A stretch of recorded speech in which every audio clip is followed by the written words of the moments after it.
মৃত্যু হওয়ার সাথে সাথেই মৃত ব্যক্তি বুঝতে পারে না যে সে মারা গেছে। মৃত্যু পরবর্তী সময়ে আত্মীয় স্বজনের কান্নাকাটি, তাকে গোসল করানো, কাফনের কাপড় পরানো, এমনকি তাকে কবরস্থ করা পর্যন্ত নিজেকে সে মনে করে মৃত্যুর স্বপ্ন দেখছে। যখন তাকে মাটিতে শোয়ানো হচ্ছে তখনও তিনি স্বপ্নের ঘোরে থাকেন আর মনে করতে থাকেন এটি একটি স্বপ্ন। তারপরে সে চিৎকার করে, কিন্তু কেউ তার চিৎকার শুনে না। পরে যখন সবাই তাকে কবরের অন্ধকারে ফেলে চলে যায় আর সে মাটির নিচে একা হয়ে যায়, তখন আল্লাহ তার প্রাণ ফিরিয়ে দেন। সে চোখ খুলে তার খারাপ স্বপ্ন থেকে জেগে ওঠে। প্রথমে তিনি খুশি এবং কৃতজ্ঞ হয় এই কারণে যে তিনি যা দেখছিলেন তা কেবল একটি দুঃস্বপ্ন এবং তিনি এখন ঘুম থেকে জেগে আছেন। তারপরে সে তার দেহটি স্পর্শ করতে শুরু করে, যা কেবল একটি সাদা কাপড়ে জড়িয়ে রাখা হয়েছিল।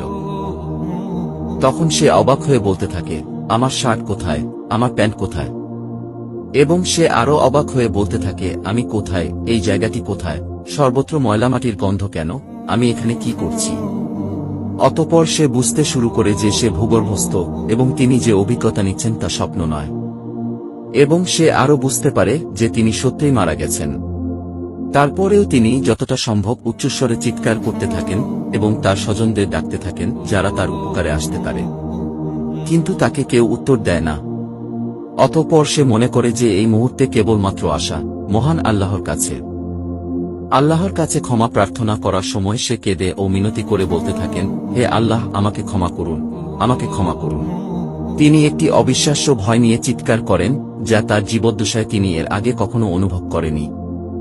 যদি তিনি একজন ভালো ব্যক্তি হন, তাহলে হাসি মুখে দুজন ফেরেশতা তাকে সান্ত্বনা দেওয়ার জন্য তাকে সর্বোত্তম সেবা করবেন। আর যদি সে খারাপ লোক হয় তবে দুজন ফেরেশতা তার ভয় আরও বাড়িয়ে দেবে এবং তাদের কুরুচিপূর্ণ কাজ অনুসারে তাকে নির্যাতন করবে। আমরা জীবনে বহুবার বোবায় ধরা স্বপ্ন দেখে থাকি। আমরা কথা বলতে চাই কিন্তু বলতে পারি না, চিৎকার করতে চাই কিন্তু চিৎকার করতে পারি না। পাশের লোকদেরকে ডাকি কিন্তু তারা তা শুনতে পারে না। তখন ভয়ে দম বন্ধ হয়ে আসার অবস্থা হয়। এমন সময় কেউ হয়তো এসে ধাক্কা দিয়ে জাগিয়ে দেয়। মৃত্যুর পরের অবস্থা অনেকটা এরকমই।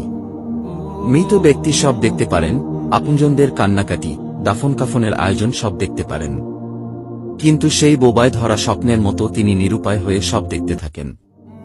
মৃত্যুর শুরু থেকে তার জীবনে ঘটে যাওয়া সমস্ত ঘটনাবলী তিনি দেখতে থাকেন ভয়ঙ্কর স্বপ্নের মতো। হে আল্লাহ, আমার সমস্ত গুনাহগুলো ও আমার মা বাবা, স্ত্রী, সন্তান এবং আমার পরিবার এবং বন্ধুবান্ধব সকলের গুনাহ ক্ষমা করুন। হে আল্লাহ, যতক্ষণ না আমি খাঁটি ঈমানদার বান্দা এবং আপনার সাথে দেখা করার জন্য প্রস্তুত না হই, ততক্ষণ পর্যন্ত